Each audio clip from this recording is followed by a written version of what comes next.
Good morning, everyone. Now we are at day. कौन सा day है आज? 10 और 11? ऑनलाइन वाले बच्चे जल्दी बताएं कौन सा डे है आज। आइए। तो हमने कल ऐसे 200, 210, 230, 200, 210 एंड 230 का ओवरव्यू ले लिया। तो आज हम जो डे 10 में करने जा रहे हैं कि अब हम प्रैक्टिकल प्रॉब्लम्स को करने जा रहे हैं। जितने प्रैक्टिकल प्रॉब्लम्स हैं वो सारे प्रैक्टिकल प्रॉब्लम्स में एक जगह पर ले आया हूं और उन प्रैक्टिकल प्रॉब्लम्स को ही हमें अब देखना है। तो सबसे पहले मैंने आपको याद हो तो एक बुक भेजी थी एंड जो बुक मैंने आपको भेजी थी,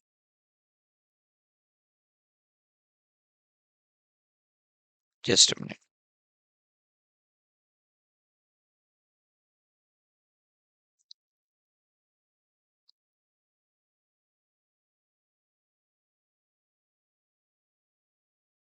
जस्ट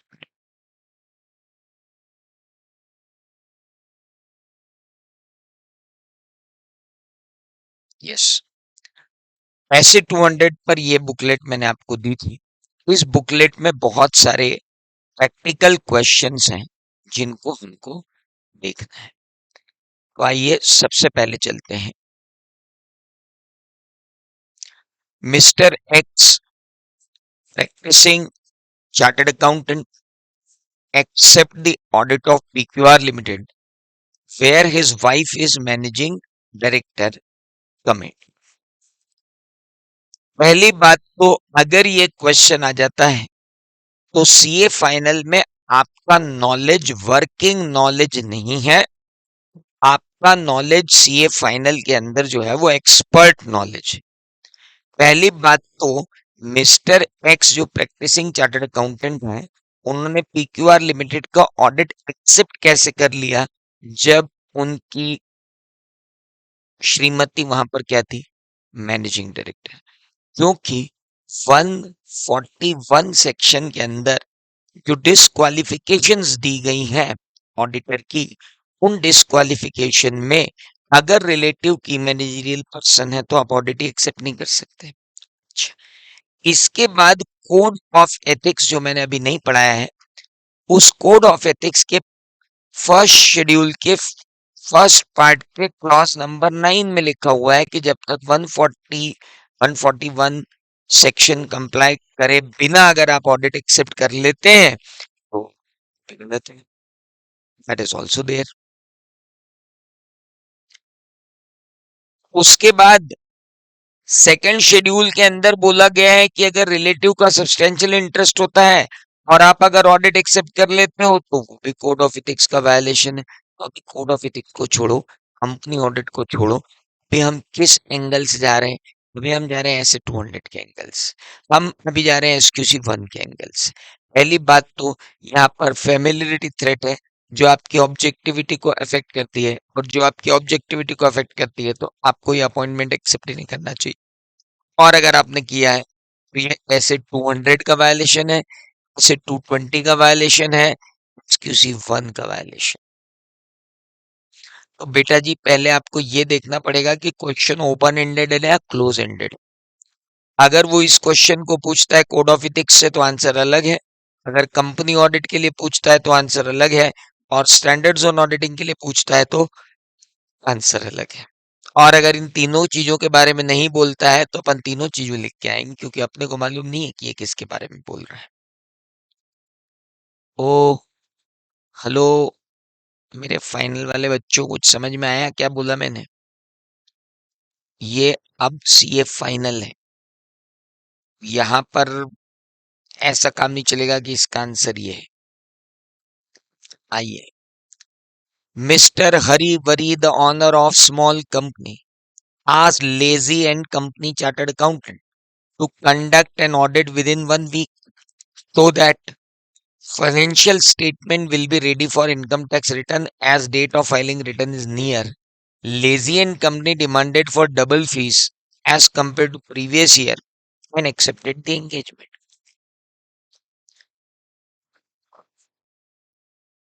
जल्दी से ऑडिट कर दो, यानी मैं अपने ऑडिट की क्वालिटी को गिरा दूं, यानी मैं ऐसे 220 के अंदर appointment and acceptance and continuance of engagement के अंदर गलती कर रहा हूं।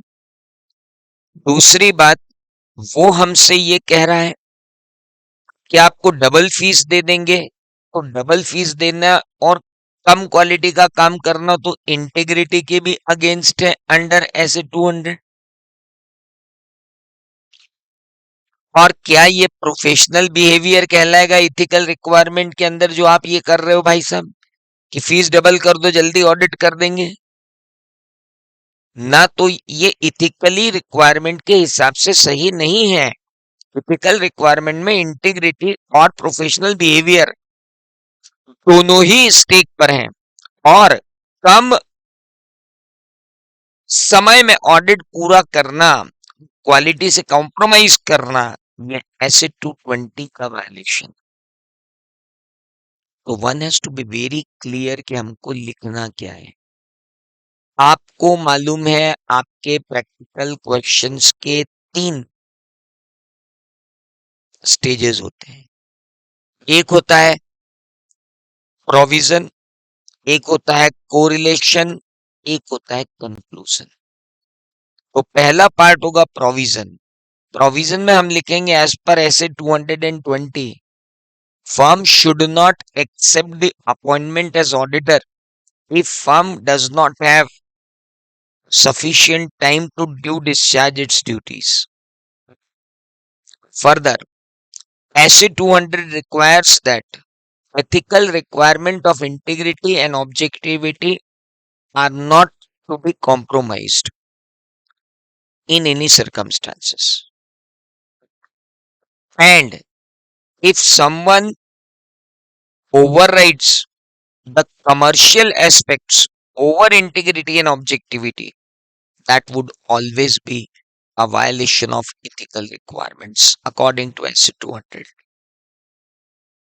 ये पूरा हुआ आपका प्रोविजन।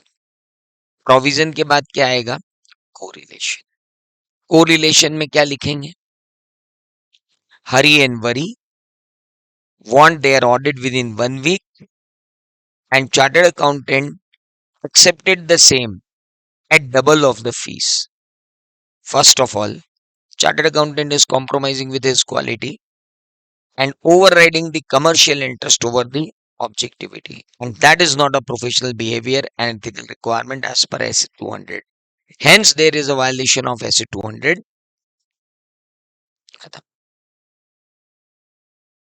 मेरी बात समझ में आ रही है? दैट इज वेरी इंपॉर्टेंट कि आपको मेरी बात समझ में आनी चाहिए कि हम कैसे लिखेंगे। पहले प्रोविजन लिखेंगे, फिर कोरिलेट करेंगे, फिर कंक्लूड करेंगे। Now on subsequent discovery of misstatement regarding non-provision of impairment loss, auditor gave the clarification that I was not aware that accounting standard 28 made applicable from this year. Oh, ethical requirement के अंदर हमने तुमको बोला था professional competence and due care.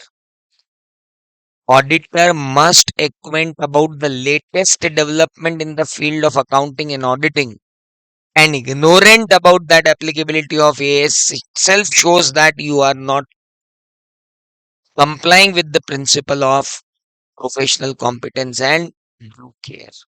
तो पहले लिखना पड़ेगा according to SC 200 there is an ethical requirement of professional competence and due care, where it is always required that auditor should comply with the ethical requirement of professional competence and due care. He must be acquainted with all the latest development in the field of accounting and auditing, and he should not compromise his quality just because of lack of updation. In the given case, auditor is not knowing about accounting standard 20's applicability.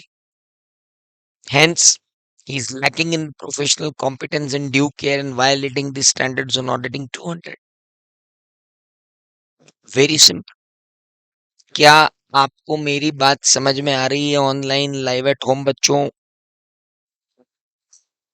Just tell me, कोई question हो पूछ सकते हो, आगे बढ़े। चलिए, mister Mahesh the auditor engaged recently qualified chartered accountant as paid assistant to conduct the audit of Bharat Starch Limited. Mr. Mahesh signed the audit report in anticipation that other CA must have conducted audit as per auditing practice, as he is recently passed out his CA final examination conducted according to revised standard on auditing. Later on, material misstatement was found in financial statement. Mr. Mahesh claims that he is not responsible because he engaged qualified chartered accountant for the purpose of audit. ऐसे 220 में engagement performance के अंदर बोला गया है कि proper supervision, proper monitoring होनी चाहिए। अगर आपने एंगेजमेंट पार्टनर की ये ड्यूटी बनती है कि वो एंगेजमेंट पार्टनर अपने द्वारा डेलीगेट किए गए काम को प्रॉपरली सुपरवाइज करे, रिव्यू करे, प्रॉपरली डायरेक्ट करे। अगर डायरेक्शन और रिव्यू और सुपरविजन प्रॉपर नहीं होता है तो ये एंगेजमेंट पार्टनर की गलती है। Further, this is again initiated in essay 200 as professional competence and due care. Due care could be taken while delegating the work to the staff and let us supervise it from our side. Direct, supervise and review. These three things are required. Not only required to perform, but also required to be documented as per SA 230. So let the SA 230 go. अभी हम बात कर रहे हैं ऐसे 200 और 220 की। Final के अंदर अब कोई भी आंसर 200 और 220 का मिक्स ही देना पड़ेगा आपको, क्योंकि दोनों में ही ये बात की गई है। तो अब यहाँ पे जैसे मैं बात कर रहा हूँ तो यहाँ मैं 220 की भी बात कर रहा हूँ, यहाँ मैं 200 की भी बात कर रहा हूँ। तो आप जरा समझिएगा, अगर आपको लगता है कि यहाँ 220 भी आता है तो आप 220 को भी आने दीजिए, रोकिए मत कि ये सिर्फ 200 का क्वेश्चन है। ए एक सीनियर असिस्टेंट है PQR company, drew up his audit program without evaluating the internal control of T2 Limited. When the partner asked him for the reason, he stated that controls were developed by the general manager finance of T2 Limited, who is also CA and had written a book on internal control. वाह भाई वाह, ये क्या है?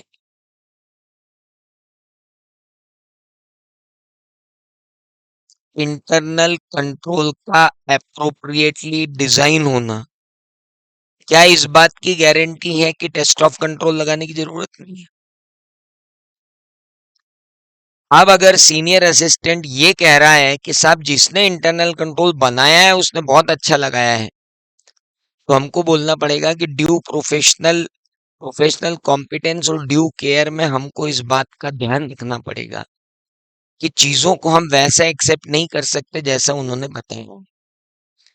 वो कह रहे हैं कि बंदा जो है जिसने इंटरनल कंट्रोल डिजाइन किया है वो बहुत ही ज्ञानी है और ध्यानी है। तो मेरा प्रोफेशनल स्केप्टिसिज्म ये कहता है कि मुझे इसको एक बार चेक करना चाहिए। मेरा प्रोफेशनल जजमेंट भी ये कहता है कि मुझे इसे एक बार और चेक करना चाहिए। और professional competence and due care, professional scepticism and professional judgement, तीनों ये कहते हैं कि मुझे इसे वापस देखना चाहिए। तो हमारा आर्टिकल गलत है, उसे समझाना पड़ेगा कि आपको भाई साहब थोड़ा सा बदलना पड़ेगा अपना व्यू, कि this view is not in accordance with essay 200। Managing director of M&M Limited is of opinion that our financial statement are not ready for the approval for by the shareholder of AGM, as the auditor was unable to find the trial balance difference of 10 lakh. Hence, auditor should be held responsible for all this delay. ऐसे 210 ने पहले ही कहा था, और हमने ऐसे 210 में ये पहले ही खरी पक्की कर ली थी कि भाई साहब financial statement banana, books of accounts लिखना, ये पूरा काम मैनेजमेंट का है, और मैनेजमेंट ने एक्नॉलेज भी किया है। अब मैनेजमेंट अपनी रिस्पॉन्सिबिलिटी हम पर नहीं थोप सकता, और ये कहना कि ऑडिटर इसके लिए रिस्पॉन्सिबल है, ये तो कतई गलत है, क्योंकि ये काम पूर्णतः किसका है? मैनेजमेंट का है, और ऑडिटर के स्कोप में ही नहीं है। और ऐसे 200 वैसे भी बोलता है कि ऑडिटर का ऑब्जेक्टिव क्या है? फाइनेंशियल स्टेटमेंट पे अपना ओपिनियन देना है। ऑडिटर का ऑब्जेक्टिव ट्रायल बैलेंस मिलवाना या बुक्स ऑफ अकाउंट्स लिखना, ये तो कहीं है ही नहीं। Auditor signed the financial statement as issued and issued audit report. He is jointly responsible along with the management for the financial statement. Is it true? Sir, financial statement के लिए auditor jointly responsible नहीं है। उसने कोई absolute assurance नहीं दिया है, उसने सिर्फ रीजनेबल एश्योरेंस दिया है। और ये रीजनेबल एश्योरेंस ये कहता है कि to the best of my knowledge and belief and explanation given to me, information given to me, financial statements are giving true and fair, या financial statement are free from material misstatement. भाई मैं सिर्फ अपना view दे रहा हूँ, है ना, मैं इनकी गारंटी नहीं दे रहा हूँ। Audit is not guarantee that financial statements are free from material misstatement because of certain inherent limitations also. उसे blend करके यहाँ पर देना था. That is called practical application of ACID 200 in CA final new course. साफ शब्दों में उन्होंने सिलेबस के अंदर लिखा हुआ है कि प्रैक्टिकल इम्प्लीकेशन पूछेंगे, और मैंने आपके लिए ये सारे प्रैक्टिकल इम्प्लीकेशन बना दिए हैं, specially designed for CA final students. X एक पार्टनर है, एक्सेंट कंपनी, चार्टर्ड अकाउंटेंट है, died by a heart attack on 2004 after completing entire routine audit. Mr. Y, one of the partner of the firm, therefore signed the accounts of T Limited without reviewing the finalization work done by the assistants. भाई साहब, जो भी बंदा financial statement पे sign कर, अगर engagement partner की death हो गई है, तो ऐसी स्थिति में कोई दूसरा बंदा अगर एंगेजमेंट पार्टनर बनाया जाता है, तो उसकी ड्यूटीज वो सारी होती हैं जो ऐसे 220 में एक एंगेजमेंट पार्टनर की होती है। तो एक एंगेजमेंट पार्टनर की जितनी ड्यूटीज उस डिसीज्ड पार्टनर की हैं, वो एंगेजमेंट पार्टनर की सारी ड्यूटीज इस नए बंदे की हैं, और इस नए एंगेजमेंट पार्टनर को एंगेजमेंट परफॉर्मेंस को प्रॉपरली रिव्यू करने के बाद ही साइन करना चाहिए। और अगर लिस्टेड एंटिटी है तो क्यूसीआर के पास जाएगी।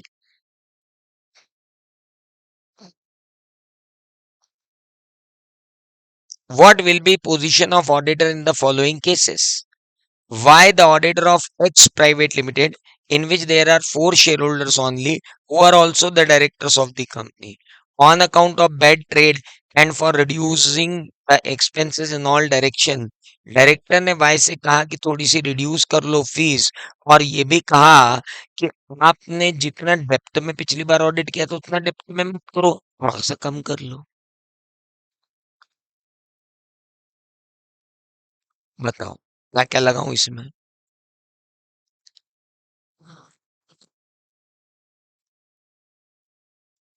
मैं क्या लगेगा यहाँ?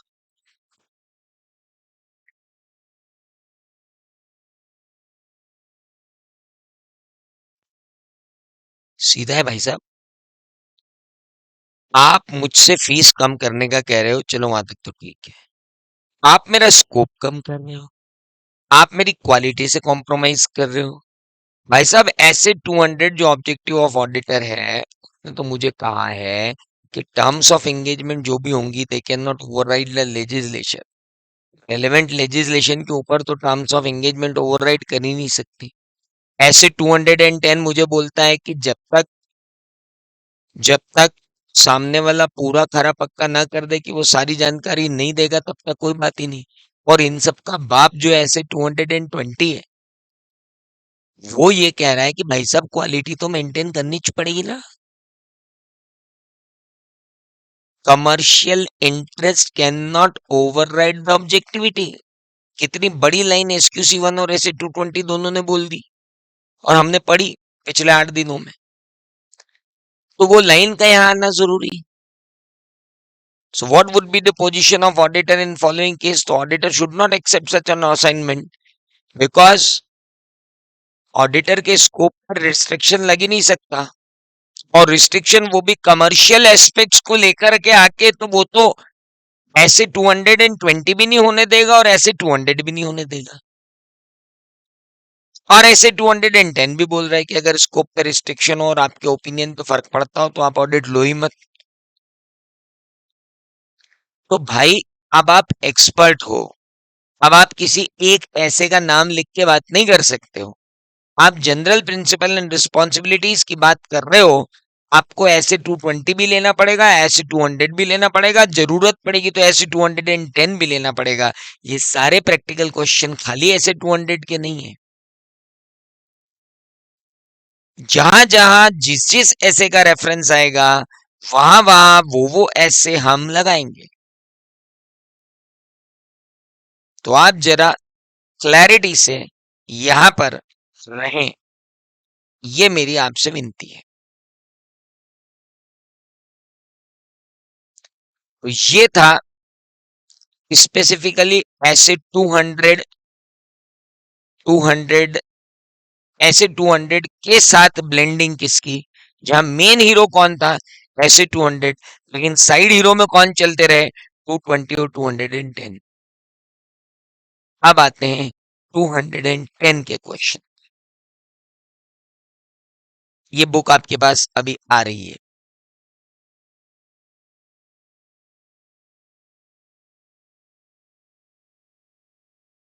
आज शाम तक ये बुक आपको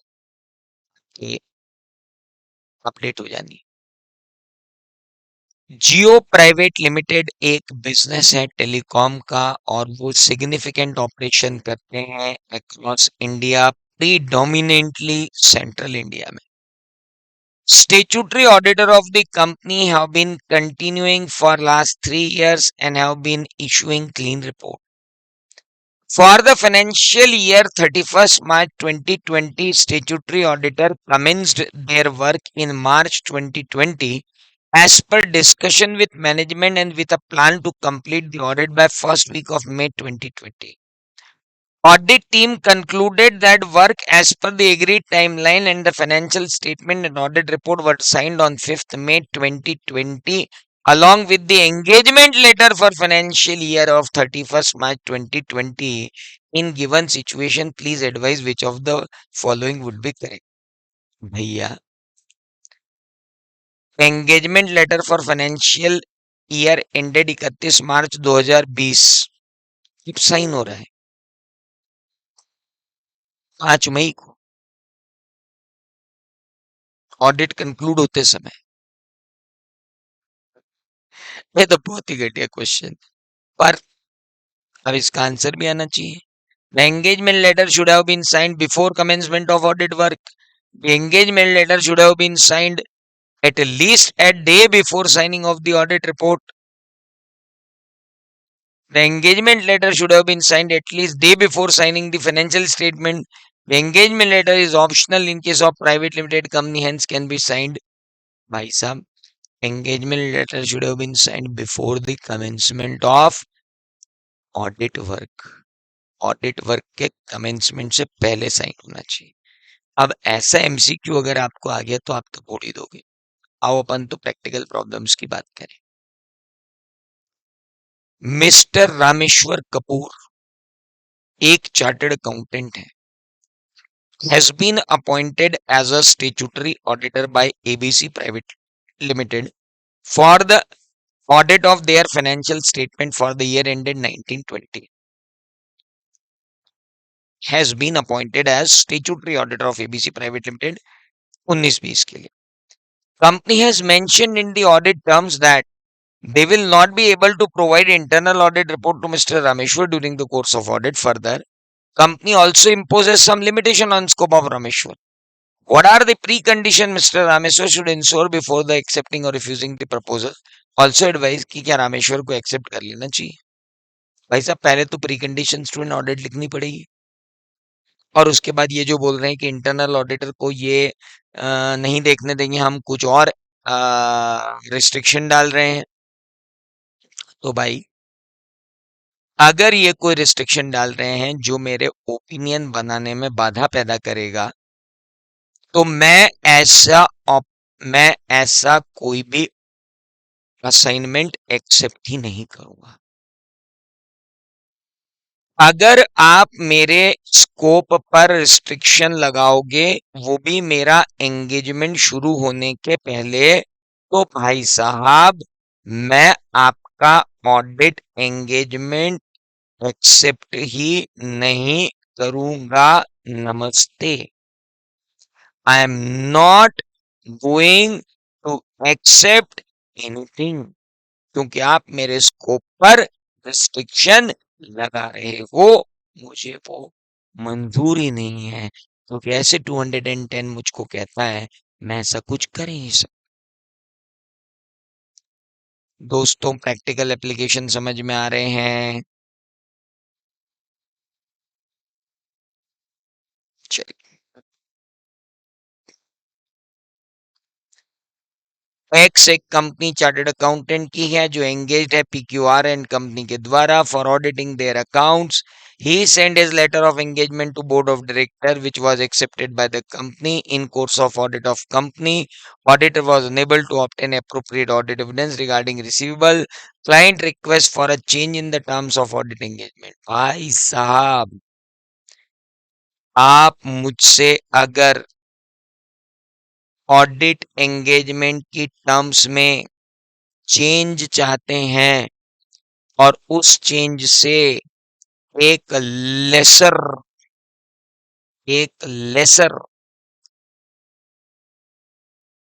लेवल ऑफ एश्योरेंस जा रहा है, तो मैं वो बिल्कुल भी एक्सेप्ट नहीं करूंगा, क्योंकि यहाँ कोई जेन्युइन रीजन नहीं आ रहा सामने कि मुझे अपनी टर्म्स ऑफ एंगेजमेंट चेंज करनी पड़े. कल मैंने आपको बताया था कि टर्म्स ऑफ एंगेजमेंट कैसे कैसे चेंज करनी पड़ सकती है.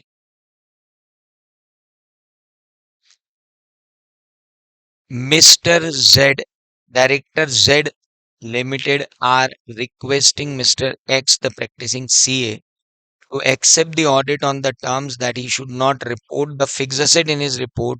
No register has been maintained, and also should not report on the late depositing of non-depositing. भाई साहब मेरे पास कारो 2020 है, और कारो 2020 मुझसे इन दोनों की बात करती है. क्या आप मेरा ऑडिट एंगेजमेंट कारो 2020 के अंदर के रिपोर्टिंग रिक्वायरमेंट पर रिस्ट्रिक्शन डालकर कर सकते हो? Can you do this? मैं तो ये ऑडिट ही एक्सेप्ट नहीं करूंगा, क्योंकि कारो 2020 की रिपोर्टिंग रिक्वायरमेंट मेरा स्टैट्यूटरी स्कोप है. और अगर कोई भी असाइनमेंट मुझे दिया जाता है जो स्टैट्यूटरी स्कोप के ऊपर रिस्ट्रिक्शन लगाता है, तो ऐसे 210 के अनुसार मुझे एक भी लेने की जरूरत नहीं.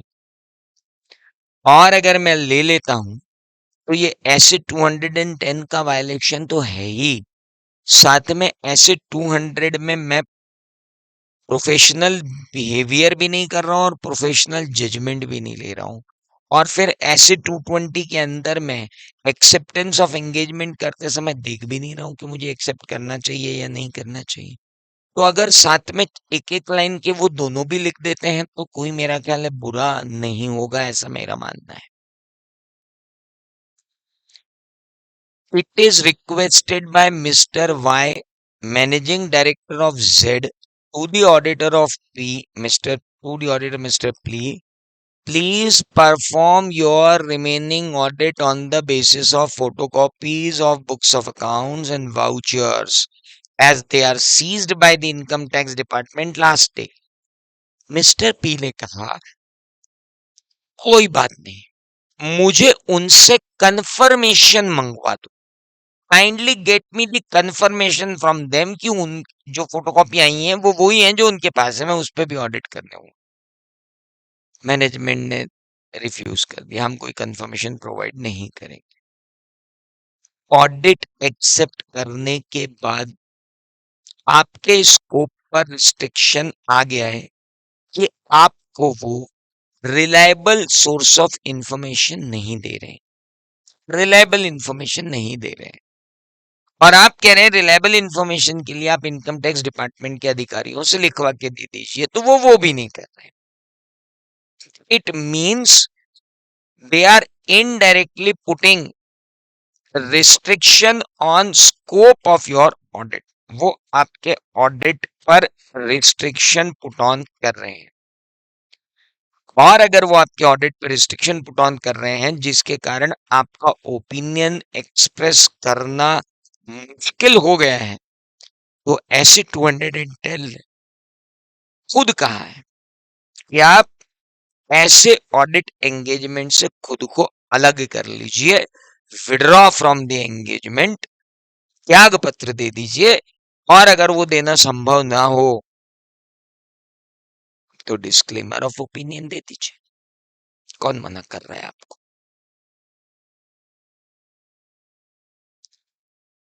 Mr. PQR and Company, Chartered Accountants have been appointed statutory auditor of the listed company for the year ended on 31st March 2008. Draft an appropriate engagement letter। ये तो अब आपसे कोई नहीं पूछेगा, drafting of appropriate engagement letter, so that will I'm not going to take। ये तो अभी मुश्किल है कि आपसे कोई ये पूछ ले कि एंगेजमेंट लेटर ड्राफ्ट करो।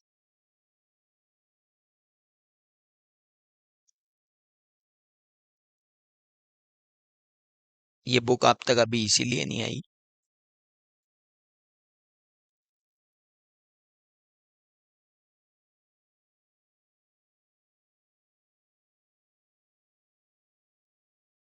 हाँ, R and Company, a firm of chartered accountants, have not revised the terms of engagement and obtained confirmation from client for last 5 years despite of changes in business and professional environment। Please elucidate, please elucidate the circumstances that may warrant the revision in terms of audit engagement। वापस ये question आ गया।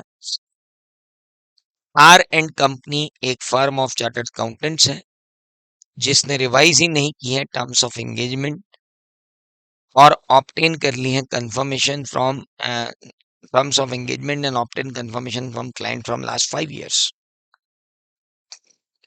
तो पहली बात को, कल हमने एक मुद्दा पढ़ा था कि क्या हर साल ऑडिट एंगेजमेंट लेटर इशू करना जरूरी है।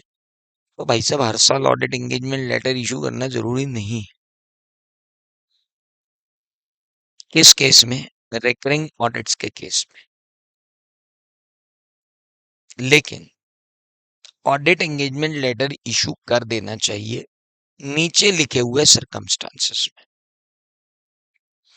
अगर आपको ऐसा लगता है कि प्रीवियस ईयर्स में एंटिटी ने मिसअंडरस्टूड किया है objective of scope of audit को, तो या कोई रिवाइज्ड या special terms of audit engagement हुई हैं, तो या चेंज हुआ है सीनियर मैनेजमेंट या चेंज हुआ है ऑनरशिप में ये चेंज हुआ है nature and size of the entity में, या चेंज हुआ है लीगल और रेगुलेटरी रिक्वायरमेंट में, या चेंज हुआ है फाइनेंशियल रिपोर्टिंग फ्रेमवर्क में, या चेंज हुआ है रिपोर्टिंग रिक्वायरमेंट्स में। कल मैंने आपको सब कुछ डिटेल में बताया था, ये उसका आंसर। तो ये दोनों क्वेश्चंस आपके थे किससे रिलेटेड? Acid 200 and acid 210। अब आते हैं एसिड 230 पर। तो हम बात करेंगे अब एसिड 230 के कुछ क्वेश्चंस की। And the questions are, Messrs. Kunj and Company Chartered Accountants are finding that they are crammed with the space in their office. So one of the partners suggests that all working paper files should be handed over to respective audit client for the safe custody. If you were one of the partner of the firm, what would be your reaction? SQC 1 लिखूंगा, 7 साल लिखूंगा, retention period कम से कम तो 7 साल रहेगा, अगर law 10 साल के देता है तो 10 साल रखो। SQC 1 का भी लिखूंगा और ऐसे 230 का भी लिखूंगा, और दोनों को बोलूंगा कि 7 साल है। There is no problem. Suppose management request for the extracts of the photocopy of audit working paper, should auditor furnish the same? मेरे ऊपर है, मैं एक ऑडिटर हूं, मेरे डिस्क्रिप्शन पे है कि मैं उसे अवेलेबल करवाऊं या ना करवाऊं। अगर मुझे ऐसा लगता है कि वो एंटरप्राइज मुझसे वर्किंग पेपर की कॉपी इसलिए मांगना चाहती है क्योंकि वो मेरे ऑब्जेक्टिव, जो मेरा मेरा मैंने जो ओपिनियन दिया है, वो ओपिनियन की ग्रेविटी को डाइल्यूट कर सकते हैं, वो छेड़खानी कर सकते हैं, सिचुएशंस चेंज कर सकते हैं, इंटरप्ले कर सकते हैं, तो मैं उन्हें बिल्कुल भी अपने एंगेजमेंट पेपर, मेरे वर्किंग पेपर अवेलेबल करवाने वाला नहीं हूं। ये जरूर आपसे पूछा जा सकता है। Audit working paper two regulator and third party. Regulator को तो वर्किंग पेपर देने ही पड़ेंगे क्योंकि ऐसे 200 में बोला गया है कि it is my legal duty to do so. Clause 1 of the code of ethics में भी बोला गया है कि it is my legal duty to do so, तो मुझे वो पेपर शेयर करना पड़ेंगे। लेकिन थर्ड पार्टी के साथ शेयर करूं ना करूं मेरे डिस्क्रिप्शन पे है, लेकिन थर्ड पार्टी के साथ शेयर करने से पहले मुझे क्लाइंट से परमिशन लेनी पड़ेगी, ये मुझे मालूम। क्लाइंट से मुझे परमिशन लेनी पड़ेगी, ये हमें मालूम है। चलिए, तो यहां जाकर के ऐसे 230 के जितने क्वेश्चन होते हैं आपके लिए काम के, वो मैंने आपको बताया। तो ये ओवरऑल बात थी ऐसे 200, 210 एंड 230 की। और किस परिपेक्ष में हमने ये बात की? Under chapter 2। अब चैप्टर 2 के मेन स्टैंडर्ड चालू होंगे, जो आपके चैप्टर का मेन हिस्सा है। अभी हम अनेक्सर पढ़ रहे थे, अब हम इसका मेन हिस्सा पढ़ेंगे। 240, 240, 250, 260, 402, ये मेन स्टैंडर्ड्स हैं जिन पर अब हमको ग्रिप बनानी। तो मेरा ख्याल है ओवरव्यू ऑफ 200, 210 एंड 230 और उनके क्वेश्चन ये हमने कर लिया। Got it everyone? बाकी की बातें करेंगे कल। कल हमारी क्लास ठीक 9 बजे चालू होगी और हम कल से डिस्कस करना चालू करेंगे ऐसे 240। Thank you.